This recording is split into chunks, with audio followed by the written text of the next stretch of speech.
morning, colleagues. I'm going to start the seminar now. I think people are still trickling in. Thank you so much for attending the first of 3 seminars that support the NRF 2021 rating and evaluation call. So today's presentation will discuss topics such as how to assess your own publication impact and how to maximize your perceived worth, along with hints on how to effectively use the restrictive format of the application. I thought it would be a lovely icebreaker to introduce the lighter side of Professor Rybicki, who's our presenter today, by reading you the introduction section on his ResearchGate profile. This is what he said. I am 6 and aging disreputedly. I enjoy reading widely about science, teaching postgraduate virology and biotechnology, and trying vaccines and high-value reagents and biologics in plants and other expression systems. More generally, I enjoy family, red wine, photography, classic rock, and hard science fiction in that order. On a more serious note, Professor Rybicki is an NRF A-rated researcher and recognized by his peers as the leading international scholar in his field for the high quality and impact of his research outputs. He knows the NRF rating system exceptionally well and was a member of the UCT internal assessment panel for many years. This panel is the conduit or the middle category. So researchers apply for funding, and all applications is assessed and reviewed by this internal assessment panel.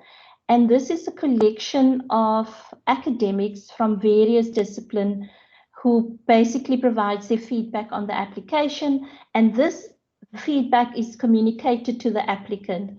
So this is part of UCT's very stringent internal quality assurance process and how we support the rating application. So over to you, Ed. Thanks very much, Roshan. Yeah, for my sins, I've done this a number of times, so you're going to get a presentation that's reasonably well worked out. And I see Linda Gale in the audience. I don't think you have anything to learn, Linda Gale, but relax. Okay, so why bother to get rated? In that there's increasingly criticism over the system and why one should bother to do it at all. So I'm going to outline why one should, and then give a couple of problems that may help you focus your applications. So why bother to get rated? Well, faculties at our university and other universities use it as a recognizing your research output for promotability. And now I see I've spelled promotability wrong. In other words, it's a really quick and really easy thing to look at somebody's CV when they're up for promotion, along with all of their other attributes, and then give them a number on the UCT internal rating scales for research, teaching, social engagement, and the rest. And for the research, the NRF rating is regarded as a very good proxy. However, this is coming under scrutiny, and they may de-emphasize this, but right now that's the status quo. Universities use it to assess how employable you are. You're much more poachable if you're A-rated or B-rated than if you're mid-C rated. This is very cynical, very mercenary, but it's a simple fact of life. And UCT uses it to determine whether or not to keep you on after retirement age. I'm 65. I'm supposed to retire at the end of this year. I've managed to use my rating to leverage the fact that I can now teach full-time and work full-time for the next 3 years until the end of my rating cycle, as it happens. So what are the problems with ratings? The first and fundamental problem is that ratings typically recognize deep, narrow achievements. In other words, not a wide range of interests. I tend to have a pretty wide range of interests. My good wife, Annalise Williamson, is probably even wider. This gets penalized. Wieland Gevers, when he was Senior Deputy Vice Chancellor at UCT, said that the NRF likes hedgehogs. They don't like foxes. Hedgehogs know one thing, and they know it very well. Foxes know many things and skitter from interest to interest.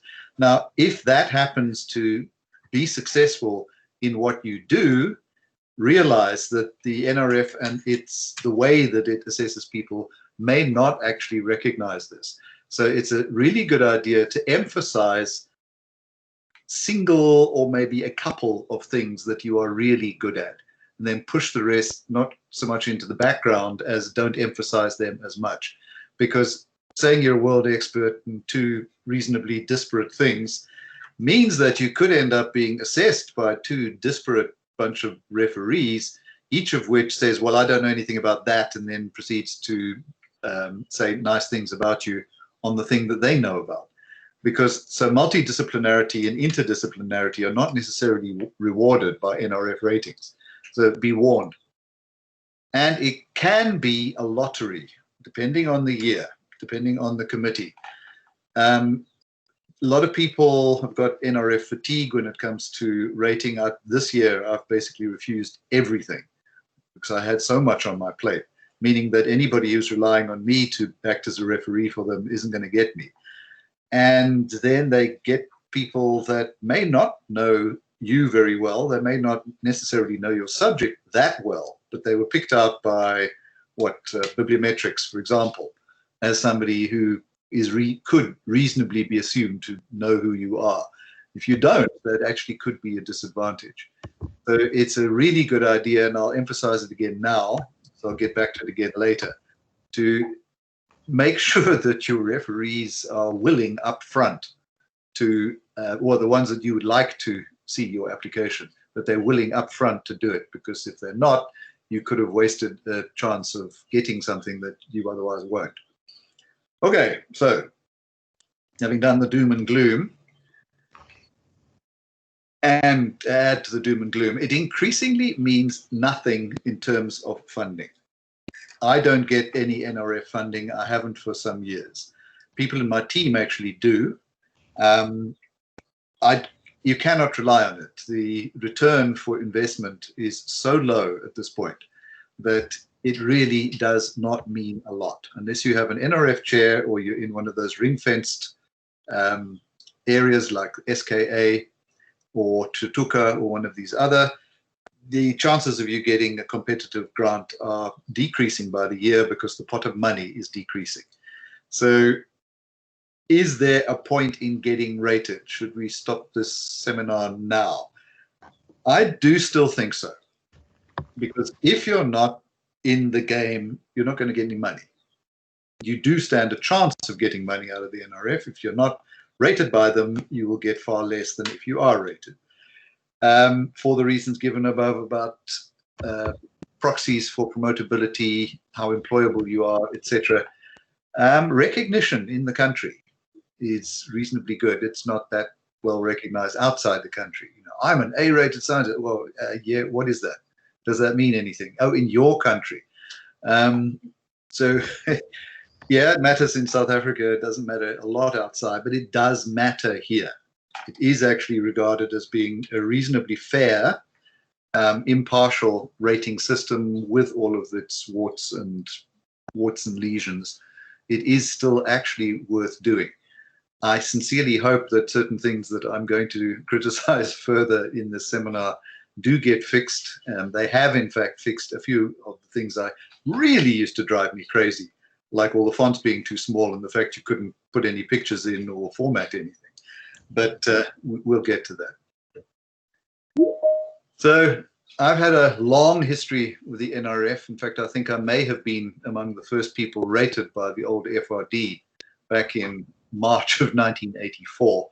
I've gone through P rating. I've had C rating for 2 cycles. I was 3 cycles of being rated B. And I eventually got rated A when I was actually to the point of throwing up my hands and saying, what the hell is the point of this?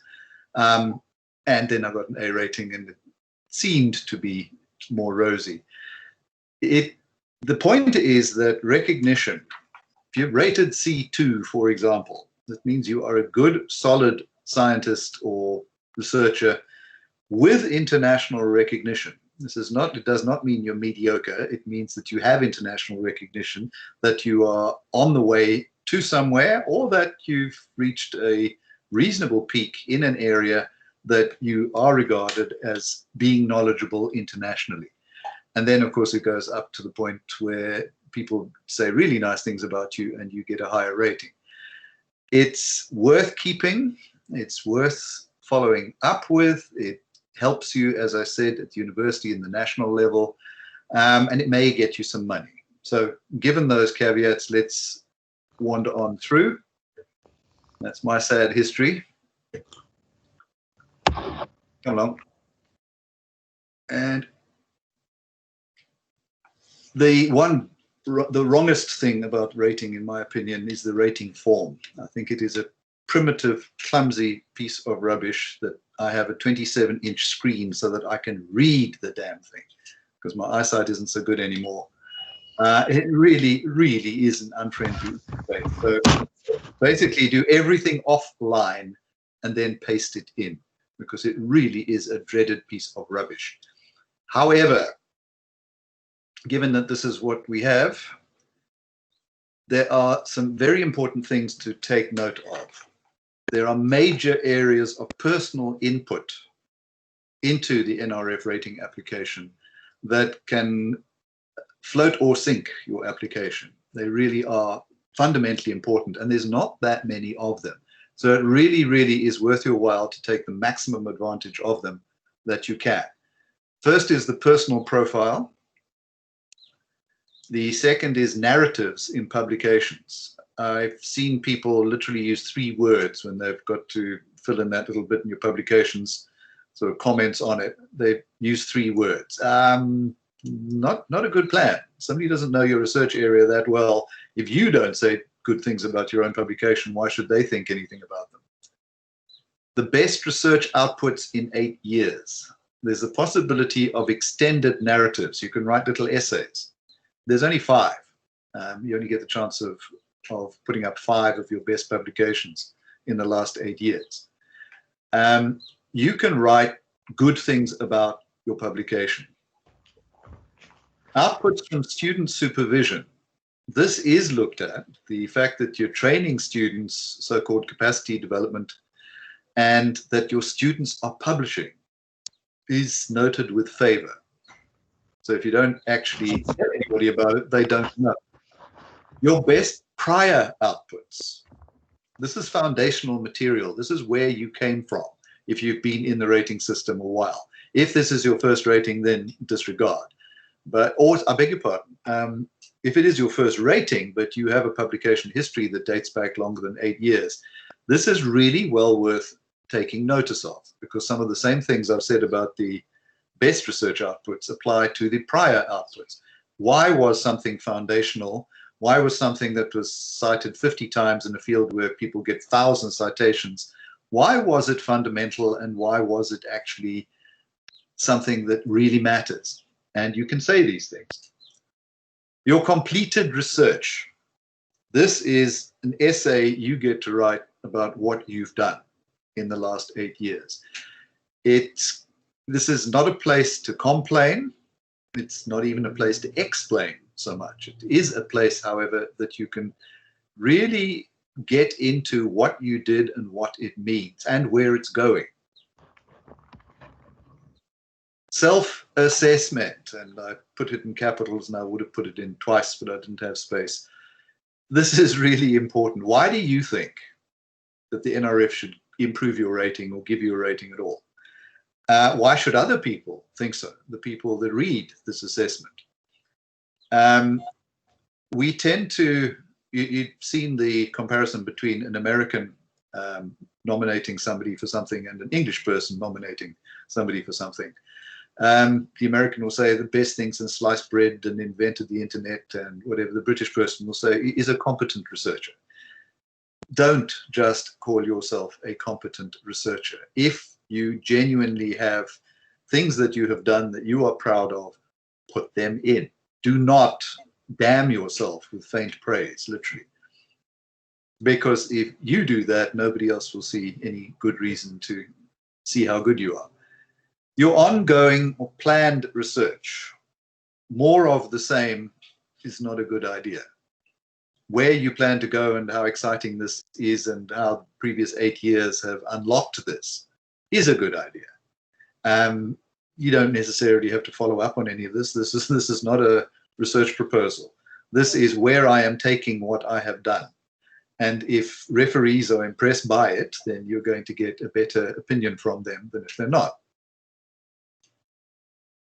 That is exactly what a personal profile looks like off the god-awful NRF interface. However, this is what you should put in it. You give the best account of your career that you can, and don't use the third person. This is you getting rated. This is not you writing a reference for someone. So the best account of your career that you can, emphasizing local and international recognition, preferably focusing on just a few areas, but well. So, for example, in this evaluation cycle, my research is focused on vaccine related. This is a change from the previous cycle. I was on the edge of my seat for a while there, well, for about a year, in fact over a year, because that's how long it took them to give me my second last rating.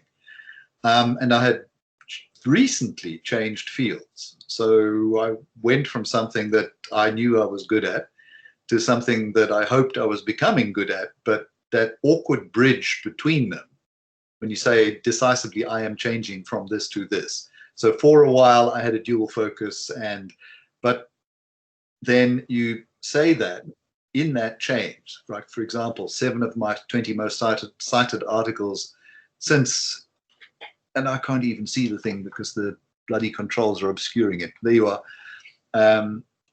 Included vaccines, for example, when I changed from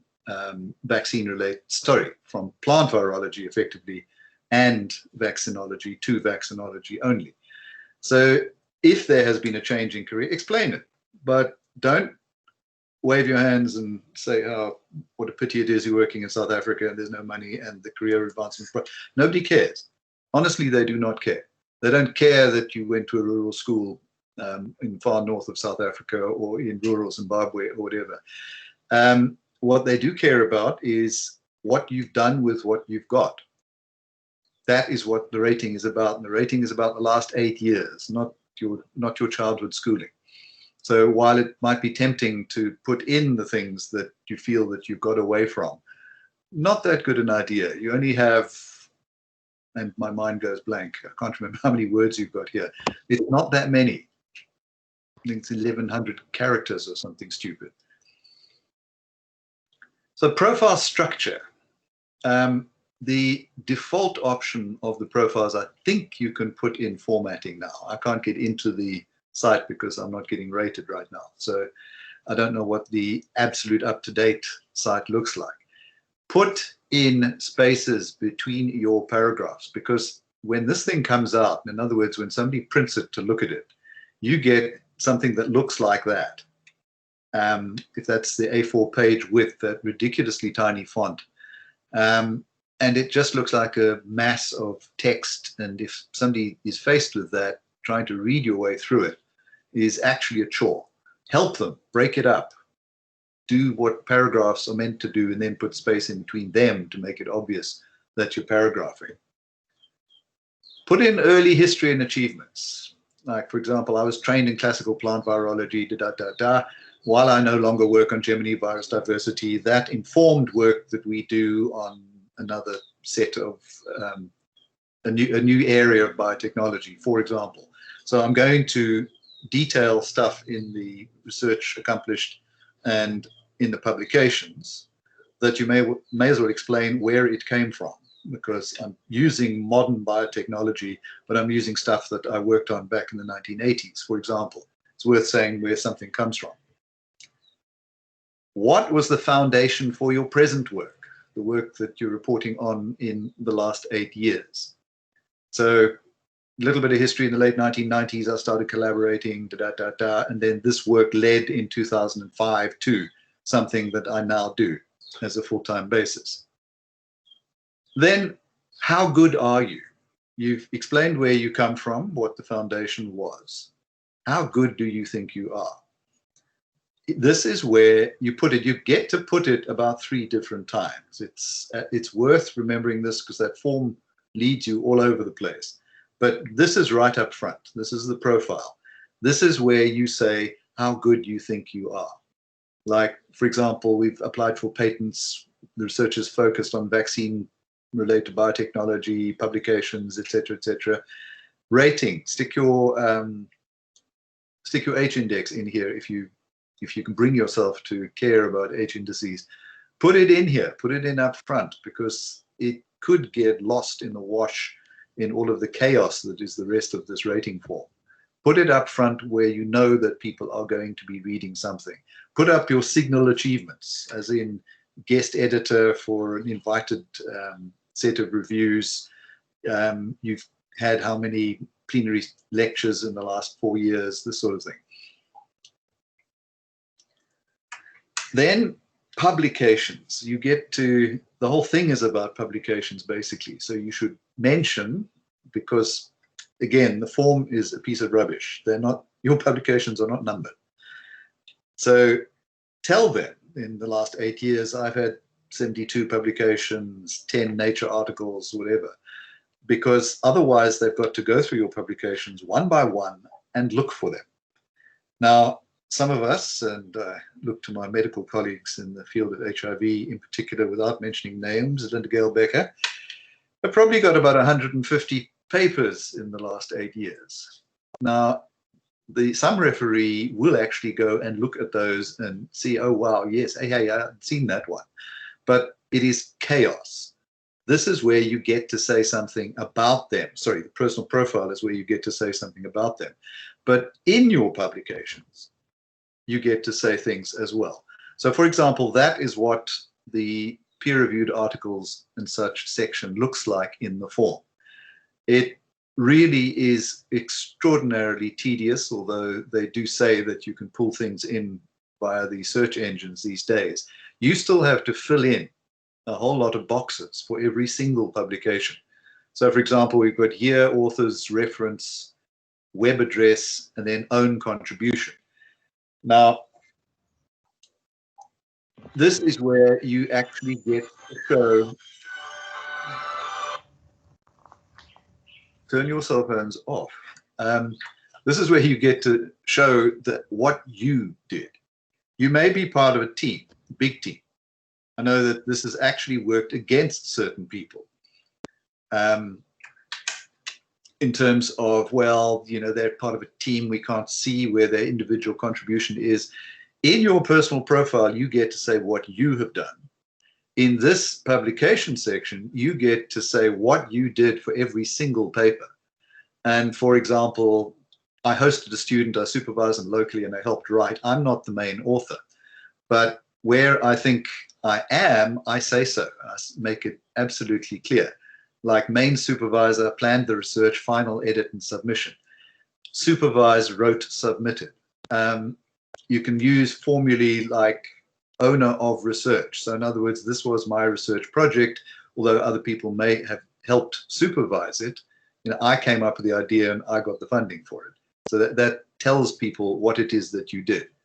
So you put everything in. Your 8-year record of publication, put all of them in. Emphasize your contributions clearly and succinctly.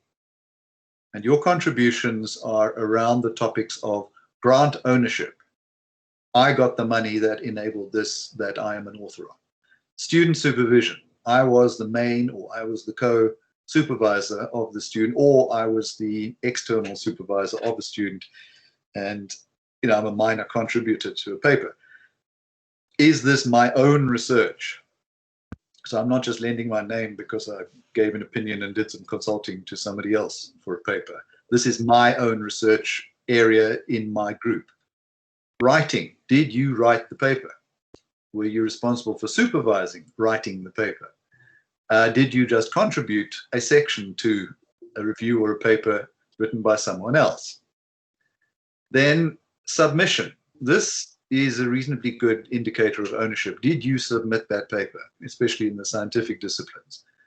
Yes, I submitted this. I was the corresponding and responsible author. And then, Roshan, it's working quite well, but I've got this thing across the bottom of my screen which completely blocks what I'm trying to do. Beg your pardon. I can actually do that somewhere else. Here's where you get to game the system slightly. And this is not being crooked. This is just being cynical and exploiting advantage where you can find it. On these sections, you get to, if you believe in impact factors, if you cynically believe in impact factors like I do, because they still impress people. If you put something in a journal with an impact factor of 6 or 42 or something, this means something to the people in your field that are reviewing you. And if this is not where you're at, and you can put in number of citations, even though this was only published in, this was published in 2014, it has 50 citations already. This is a really good indicator that this paper has actually meant something. But this is the modern age. The fact that people are reading what you wrote is also a good indicator, especially outside of the hard sciences, where something that you write might have actually influenced policy, that it's become required reading for a course, for example, where you'll get no citations, but 100 people a year in one course will read that thing. So that's number of accessions to published material on the web.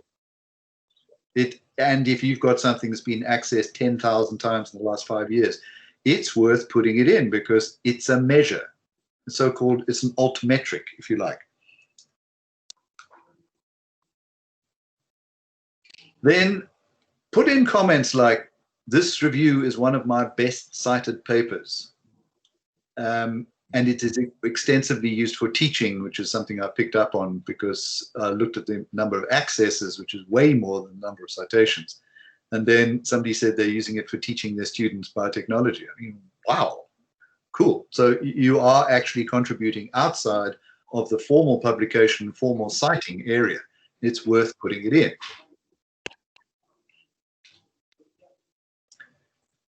And for example, stick in impact factor, but, and this is a but, it increasingly means nothing what the impact factor is.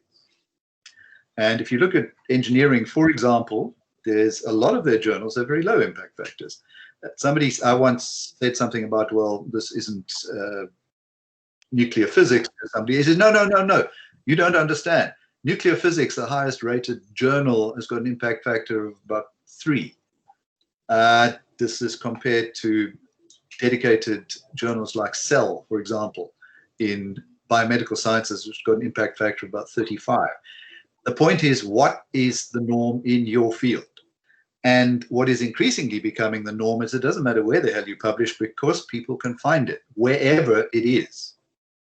I've just been woken up to the fact recently that something I wrote in 1990 as a result of a seminar discussion that ended up in South African Journal of Science because I couldn't think that anybody else wanted it. That inspired people as far away as Sydney and Halifax in Newfoundland to actually do certain kinds of work. And it's still being cited 30 years on because people are interested in the subject matter. You can get to this stuff these days. It doesn't matter where it is, and it doesn't matter as long as it's available on the web. So something that's accessed over 11,000 times in a low impact journal. I think the journal was very happy with that, for example, and I was, because it meant that people were actually reading the thing. If, on the other hand, you'd like to brag a little bit, well, there you are, scientific reports, impact factor 5.6. That's equal to the highest ranked virology journal, it's Journal of Virology. What did I do? I was the contribution or project owner. I was the originator of the project. I was co-supervisor of the work and co-equal senior author. I've left absolutely no doubt. And who's ever making noise in the background, could you stop that? It's kind of echoing badly. So Kenzie, I think that might be you. You need to mute your microphone. Originated, co-supervised, co-equal senior author. I put my footprints all over this paper. It is mine. And things that you are really proud of, do that. Conferences, invited talks. I've been to enough conferences that I don't even bother listing them anymore because it really does become tedious. And unlike electrical engineering or other branches of engineering or computer science, for example, we do not go in for refereed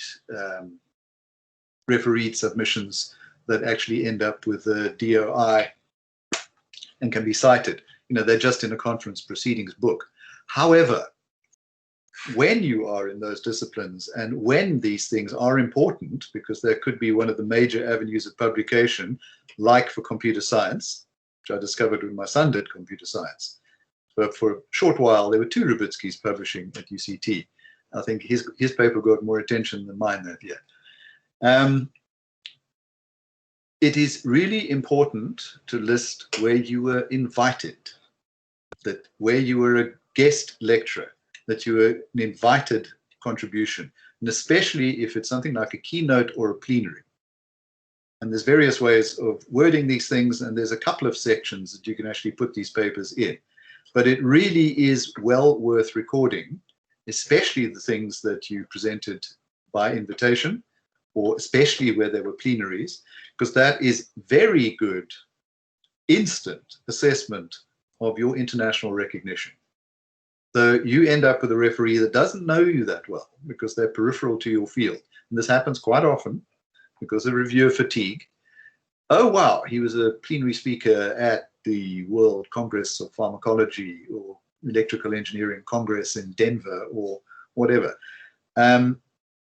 Invited plenary scientific committees of these sorts of things. This is also measures of worth. And this is what this whole rating thing is about, is what is the measure of your worth, effectively, in research in this country. But also, what is your international recognition like? And this is where conferences, invited talks are actually really important. Plenary lectures, invited talks, keynote address, and published abstracts, obviously. Then in the general section on conferences, list your conference talks and posters, because, and I know people who haven't done this at all and get stuck at a sort of lowish rating.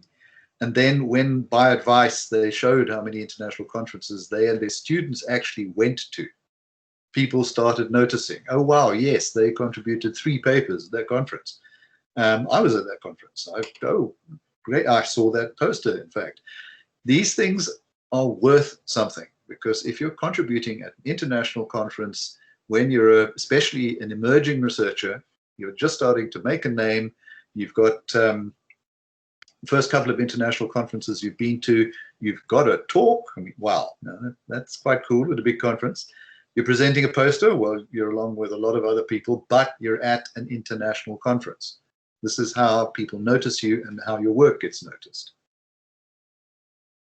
Patents. This is not something that people, but UCT is increasingly, due to some kicking and screaming by a number of people, including me, starting to recognize the worth of patents, both in terms of promotability at UCT, in other words, and a partial recognition of your research worth. The Research Contracts and Innovation Office at UCT keeps a list of all patents done through UCT. They've got all of the documentation you want, and it's NRF friendly in terms of the way they formatted it. So it's not a chore to get hold of this information to put it in. It's worth it. It shows that your research is translatable, that it can actually potentially have some kind of commercial application. And you get to say things like you have licensed this technology to GlaxoSmithKline or to, I see Gerald's in the audience, to somebody who makes things go boom. It's, again, evidence of recognition for somebody, and you're always catering for that somebody who doesn't know you well that's on your review panel, to say, okay, this is impressive. This is not something that I knew much about. So an important part of recognition, RC&I keeps track and works with the NRF to actually establish the format to include them. So it's relatively painless these days. Other recognized research outputs. Here's where, did you organize an international workshop on Shakespeare? Did you organize an international workshop on, Gerald, sorry, I'm stuck on you, explosives, biotechnology, plant virology, whatever. You get to put that in here. Again, evidence of recognition. If people trust you enough to put you on the scientific advisory panel or organizing committee, especially, of an international conference, fantastic. This is good recognition. It's good evidence to other people of your recognition. Are you organizing important local conferences? This is evidence of your local recognition. This is important at the starting out stages of getting rated. You're going for the very first rating. Having this kind of evidence that you're actually involved in doing things like this is really valuable. Additional details information. It used to be just H-index. I notice now you get a variety of ways of presenting your H-index. Web of Science, Scopus, and Google. Now, don't spurn Google, especially if you're in the humanities, in EBE or computer science, because they keep track of contributions that have been published in some of the most obscure places that you would believe, and importantly, in important areas where the other bibliometric servers don't. So published abstracts, for example, Scopus is reasonably useless at it, and so is Web of Science. Google is really good. Google's really good for picking up stuff in other languages, but I'll get to that more later. So put in a Google H-index, put in a relevant link to it and the date it was drawn, because it does actually matter. People will tell you, oh, well, you know, H-indexes mean nothing. Well, yeah, they do. Have you got a reasonably large H-index? Yes, well, that means that people are citing your work. In an area where citations are not as important, then this isn't as important. But that's where Google comes in again. And I'll say a few words about altmetrics later. Then this is where you get serious. This is a serious chance to impress. You've got to put up your best research outputs in the last 8 years. You only put in 5. But you have a motivation where you can put in actually quite a lot of text as to why you're motivating that this is one of your best research outputs from the last 8 years. You can do things like saying this was 3-way collaboration, international collaboration between my group, a company, and somebody in Germany, our technology, somebody else's gene, somebody's peptide, and it puts up a viable cancer therapy. Then, if you really want to gouge the system a little, you put in the alt metrics. This is where the alt metrics come in handy. And you ask, what is an alt metric? Well, really go Google that. Very well worth knowing, because a lot of the journals actually put up the alt metrics for the papers that they publish. So for example, I can say authoritatively, because I went to the website and looked at it, article is in the 76th percentile of all, that's 4.8 million articles tracked by altmetrics. And it had 2,734 accesses. And this is 5 years after it got published. Whoop. So, for example, BMC cancer has got a reasonable impact factor, not that people are getting very snotty about impact factors, but believe me, a lot of other people still rate them as being quite important. It hadn't got many citations, but it had been accessed a lot. In altmetrics terms, this thing was actually rather high. And here's one that we put up. We put it in the South African Journal of Science for the simple reason that we were doing research that was aimed at establishing a local technology base to make influenza vaccines. So I thought it was an appropriate place to put it. Also, given that it's on the web, you can't lose it there. No, people can find it from wherever you like. So we put this up. It's not a particularly well-cited paper. It's not a high-ranking journal. You can do this. You don't have to slavishly say, well, only my higher-cited papers must go in. You put the things in that you can make a good case for being foundational for future work, for example. So this paper, well, the work provided the basis for a patent that we've licensed to a company that brings in income for something like the last 8 years now. We've also used it as leverage for motivating for local manufacture of vaccines in South Africa. These are all things that you can put into the motivation for the paper that you're putting up as being one of your best. So I won't bore you with the detail, but for example, funding in 2005 to a patent application in 2006 to publication in 2012. And we have worldwide patent priority for that gene, which happens to be potentially pandemic H5N1 influenza. More chance to shine, best outputs. Make sure you use the space to really say why this is good. Again, this was a foundational technology that hadn't been cited that many times, but the important thing was it formed a basis for a patent application as well, which is also licensed to an international company. And it was foundational in terms of nobody else had actually made this technology work before. So that was our foundation for the next 10 years of work.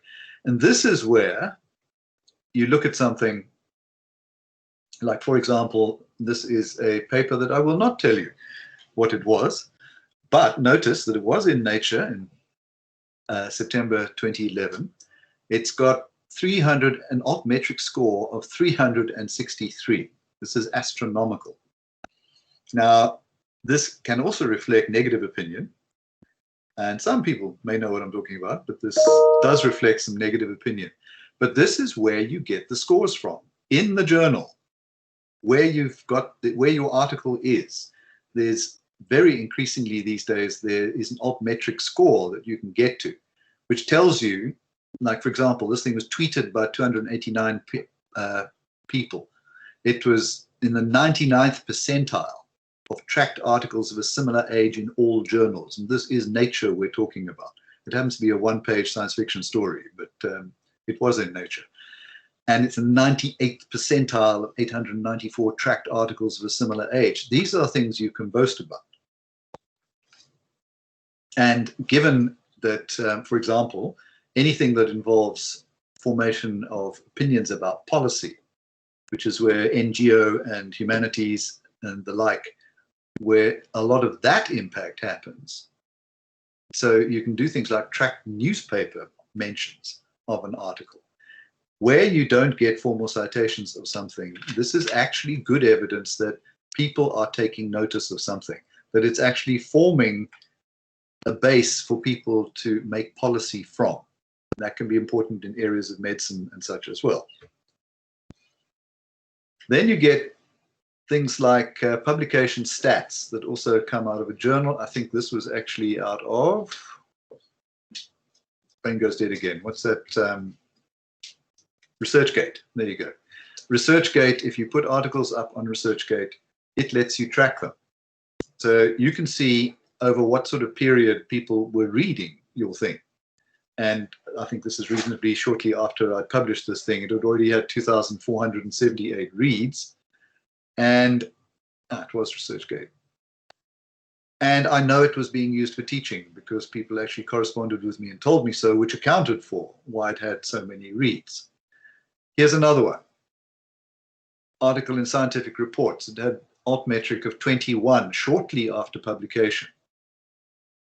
What is that 21? Drill down on the journal and find out that it's not got that many citations, but it's getting a lot of online attention picked up by news outlets, for example.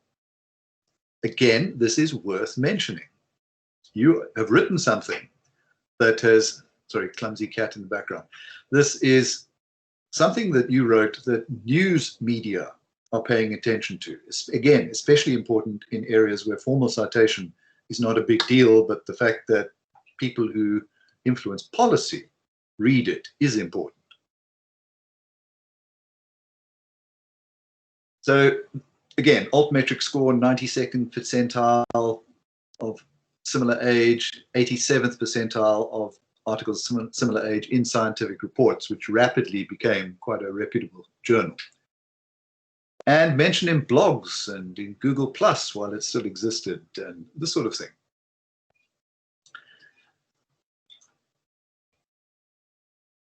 Down on the bottom right there, you can see altmetric attention score, citations,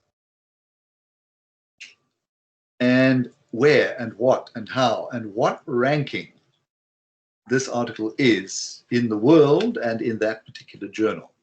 So in other words, if you've got an article that is in the bottom 25th percentile of anything that was ever published in that journal, you may not want to say something about it. If, on the other hand, it is in the top 75 or higher percentile, it is worth mentioning.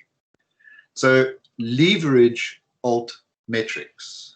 Leverage altmetrics for the commentary that you put into your best publications. Then best research outputs from student supervision in the last 8 years. You've already got all of these things in your publication lists. But now in humanities, for example, and I know in the English department, you tend to throw something at a student and then meet them when they've written up a thesis and not have your name on something that they publish. On the other hand, you can claim the credit for having supervised them, for having given them the topic in the first place, and cite that this person under my supervision wrote something, a single author publication that has revolutionized the field of modern American poetry, whatever. Go, modern American critical thinking about poetry.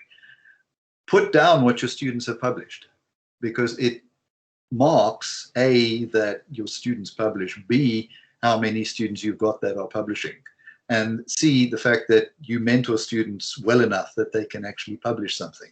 It is worth noting, and it does, reviewers do look at this because it's, again, it's a reasonably convenient thing to look at, unlike the publication list, the big publication list, that they can actually get an impression from.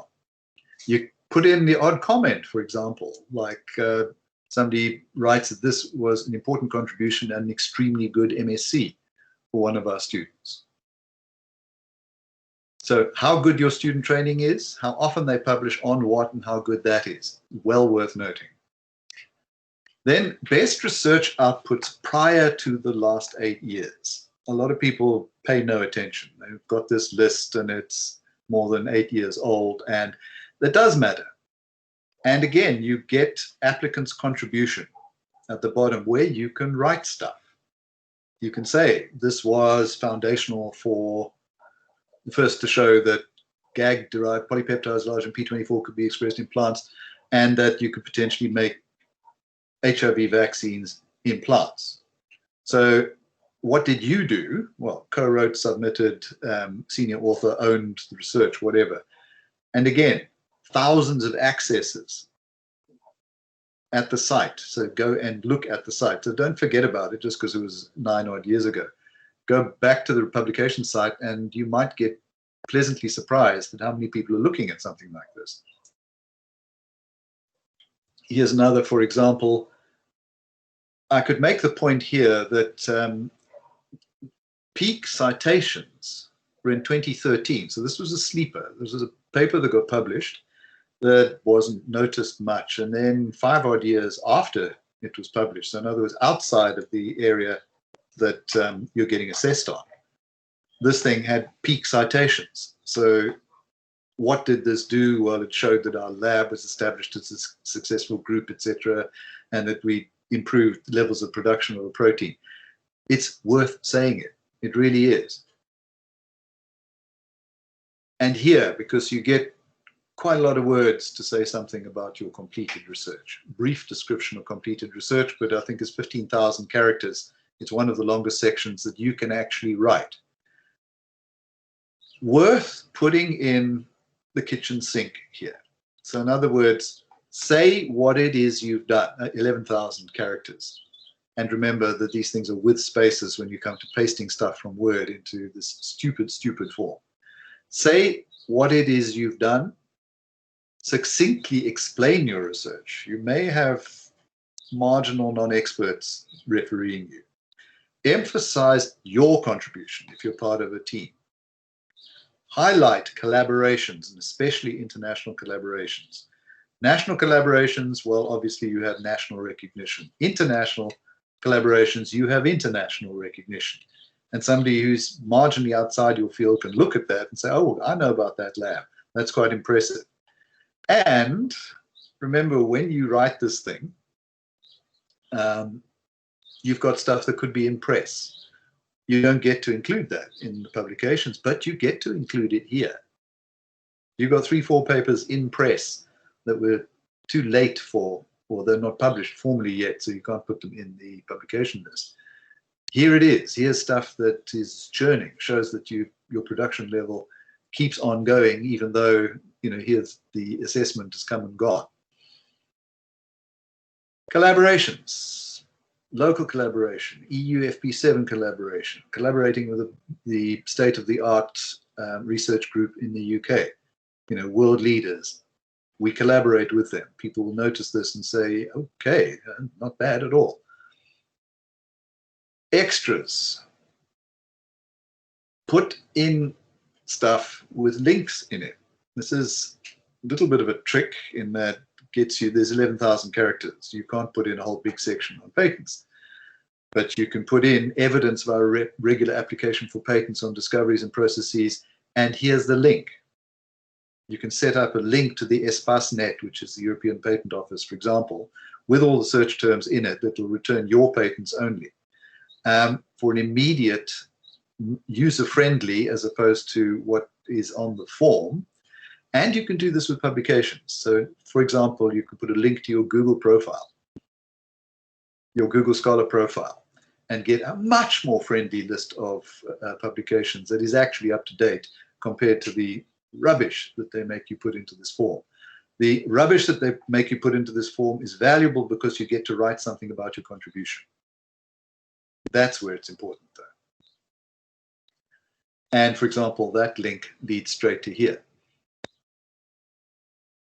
Self-assessment. This is blow your own trumpet time. This is where you get to talk about you and what you have done. So my research group has done X, Y, Z. A measure of my international recognition is that I'm being asked to write review articles. I recently was an invited co-editor. My publishing impact has continued to increase steadily, etc. My group's major contributions since 2009 are: be honest, but not too modest. Do not be British here. Be verging on the American. Tell people why you're good, and especially highlight, if you're an emerging researcher, what your local collaborations are, and if you're established, what your international, well, put them in anyway, but for an established researcher, it's important to know what your international impact is, and summarize your advancement of your field. As in, my group is among the world leading in the field of, and why that is so.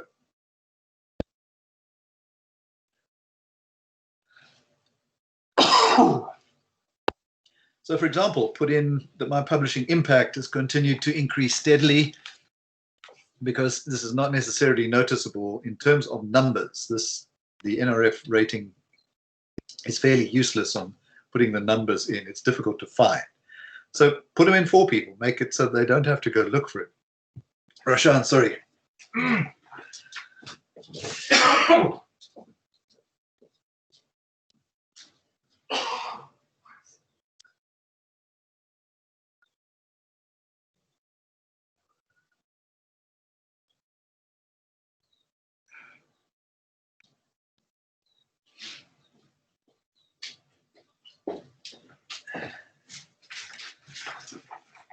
Apologies, there's something dreadfully allergenic in the air right now.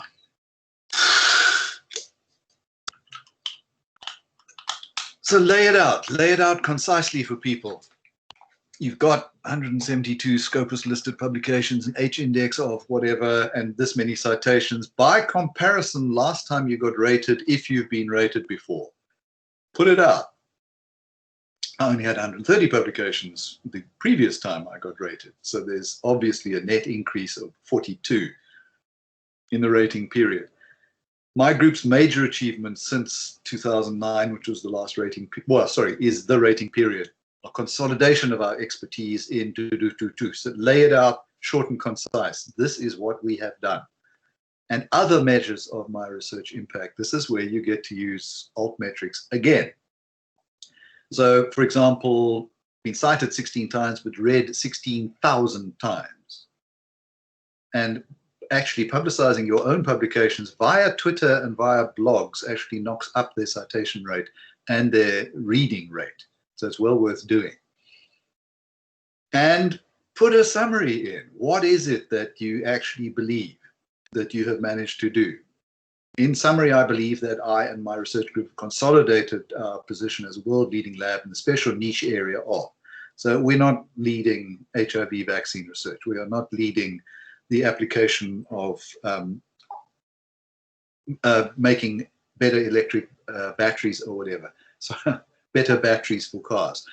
We have done something in a reasonably niche area, which is what the NRF likes, and we are now leading it in our opinion. If the referee agrees with you, then you're fine. If the referee thinks, well, this trumpet is being blown a little too loud, that's where don't go completely overboard. I've seen people literally say that they're running a completely world-leading lab in all areas, and you look at them and you think, no, you're not. So don't blow too hard if you don't know how to blow the trumpet well. What is your ongoing and planned research? 5,000 characters, including spaces, unless they've improved the system. Briefly detail what you're doing right now. You just talked about things that you've done in the previous 8 years. What are you doing right now? List your projects, go into detail what you concretely plan to do. Describe some details. Say, we are planning to engage in making an African horse sickness virus vaccine and testing it in horses, etc., because it'll show that you're taking what you have done somewhere. You're moving it on up and out, sort of to higher things. Emphasize new international collaborations and contacts. For example, put in the international collaborative projects and where they're funded from, because evidence of funding from international sources is really rather useful. And I might, at this point, I'll point out that NRF bilateral grants with other countries, they generally only give you money for travel and or having a little workshop or something. They don't fund anything much at all. If you do not happen to be in the wet sciences, then you don't actually need the equipment or reagent money. But having people come to your place and then being able to collaborate with them has been extraordinarily valuable to us. So we've leveraged smallish grants with different people in different countries into collaborations that have spanned years and have actually got publications going, just as an aside, as being one way of leveraging something out of the NRF. Reviewers, who do you want to review your thing? Don't use friends or colleagues. I repeat, do not use friends or colleagues. These will immediately be disqualified by the NRF rating panel. Do not use exclusively local people. Do use respected international authorities and appropriate international peers, and good, i.e. respected, locals. So don't ask a Nobel Prize winner, if you're an emerging researcher, to be a reviewer because they won't even reply. Don't ask a senior professor at the university in Bonn if you're an emerging researcher, because again, they'll look at this and think, oh, well, yeah, I'm not interested. Do ask peers. Ask somebody that's at or above your achievement level. You are just cracking into the international literature.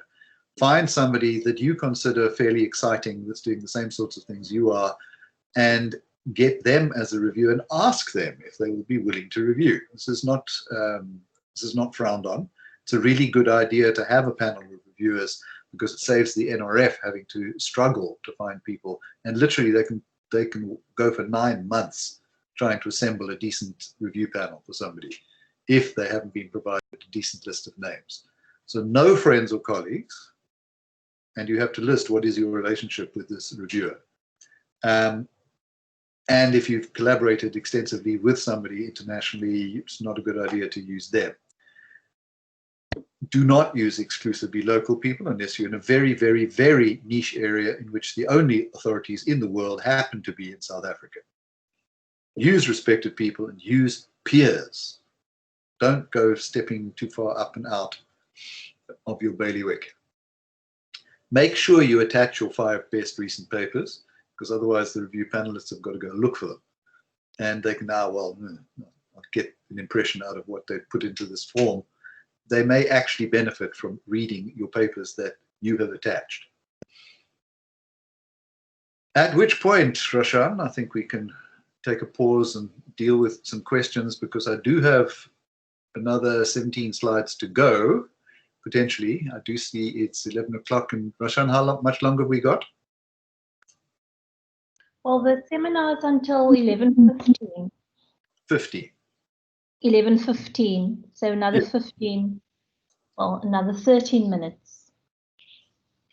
Are there any questions in the chat room? More hands up. Okay, so Ed, Yumna Albertus, right, sorry. Say again? So I see there's a question, can you add articles written for newsletters? And what's your thoughts on mentioning preprints? Preprints stand in the same sort of space as, sorry, in press. Although, you know, they haven't been accepted by a journal, but I've seen people put articles in preparation in. So it's you don't want to have 30 articles with no evidence. And although having it up as a preprint is actually rather useful, because then the reviewer can go look at it. So yes, I think put in preprints where they're relevant. I've tested these waters for the first time this year, for example, and we've actually had some really nice feedback from people, and we can actually put it up there as evidence that we were among the first people to do something. So yes, articles written for newsletters. Depends on exactly what the NRF asks for, evidence of peer review and the like. You can put in policy documents and reports, for example. I know a couple of people from UCT whose rankings were in fact determined on the basis of the 500 or so reports that they'd written for government, which actually influenced policy in fisheries, for example. So yes, there is place for things for articles in newsletters. I certainly put in a couple of things. In fact, I tend to put in the kitchen sink, which included science fiction short stories in Nature and and one other place. If it is a serious thing that was written in a newsletter, that is published, that is distributed, yes, it's something that is evidence of what it is that you have done.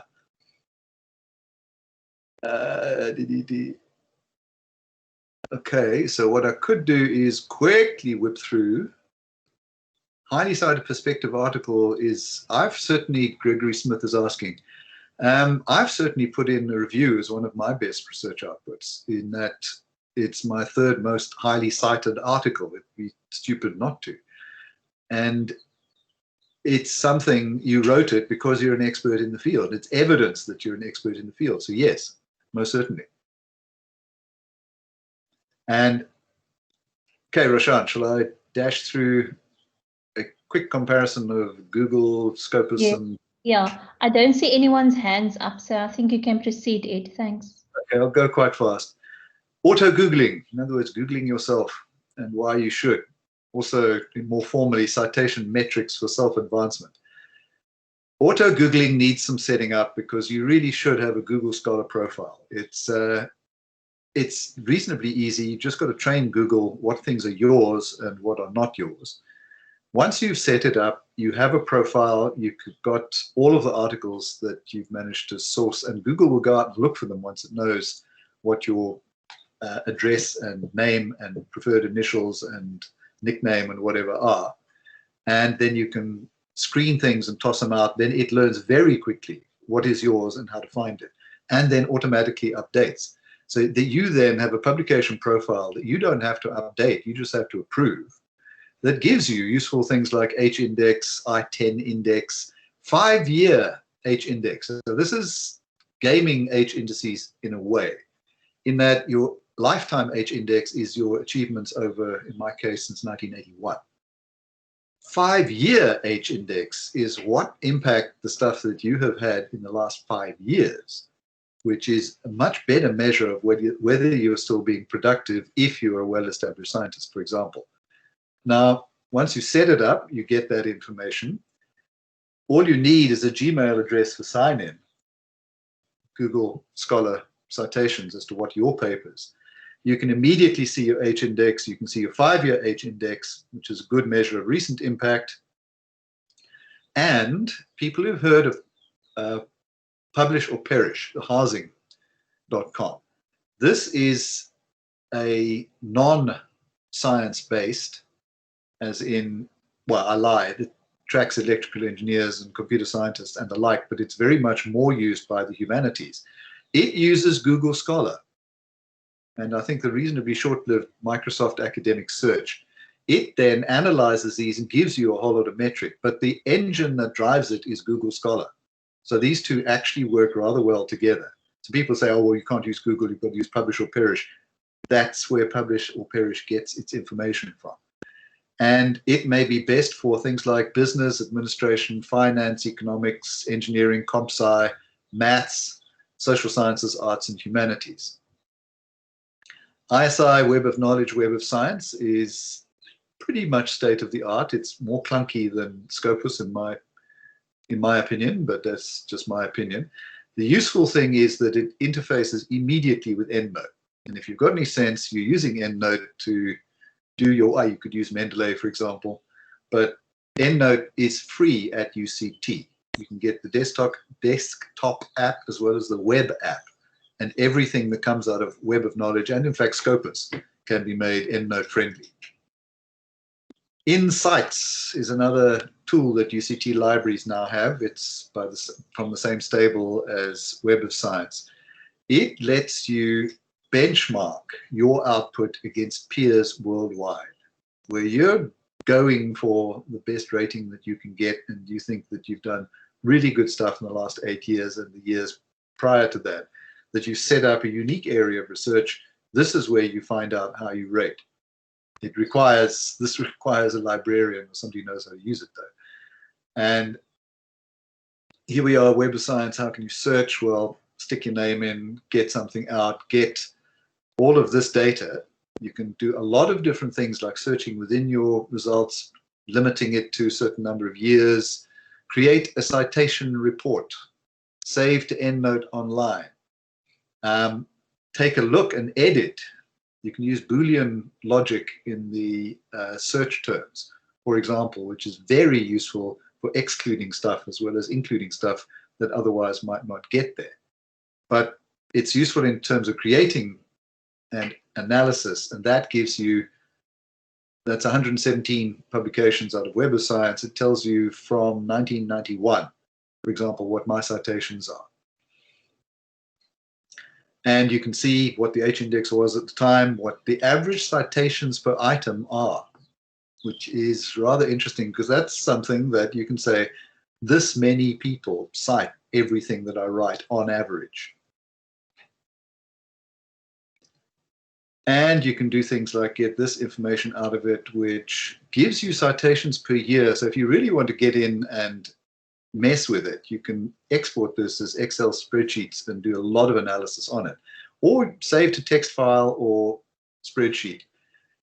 Scopus. I like Scopus much better than I like Web of Science. It will look for Ed Rybicki, whereas Web of Science until recently didn't do that. I had to put Rybicki, comma, space, E.P.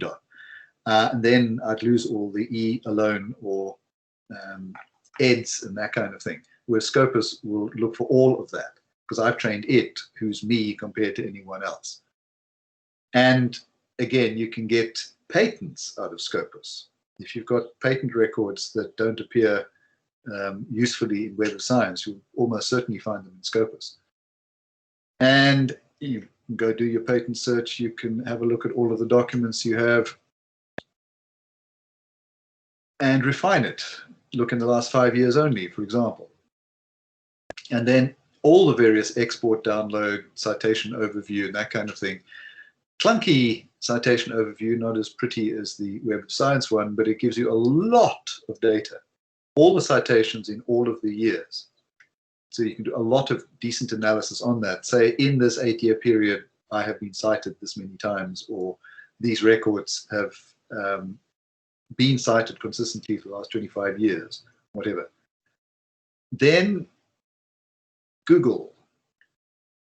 It is rather interesting that Scopus corresponds best with Google Scholar citations for papers. So if you're worried about, well, you know, Google's not that authoritative, Scopus gives you the best equivalence, if you like, for what Google does. Google finds things in foreign languages and newspapers, but Scopus and Web of Science do not. Really useful if you happen not to be in the hard sciences. And with that, $10 if you can tell me what the show is. I have spoken. Thank you. Thank you, Ed. That was excellent. Pumbla has asked a question.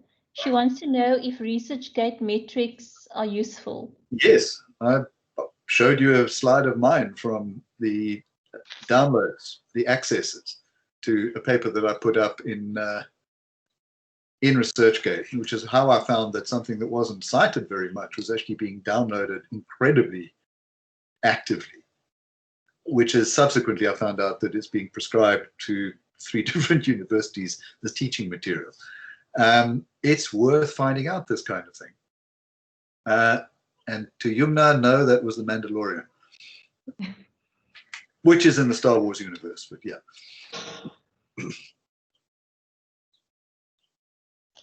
Tell your like science fiction.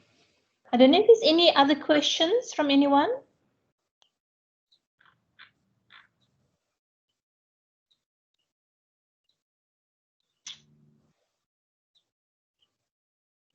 Thanks, Linda Dale. Okay.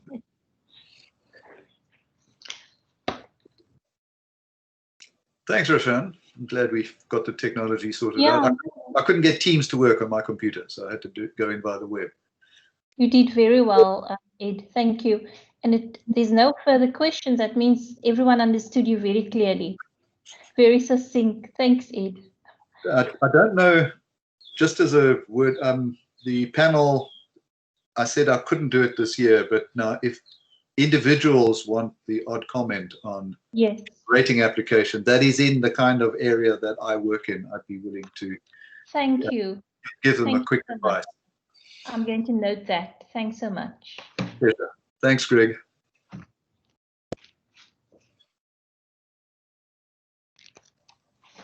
And thanks everyone for attending. Please contact myself, Rushan Sunday, or Jackie Sylvester if you have any questions about the rating project.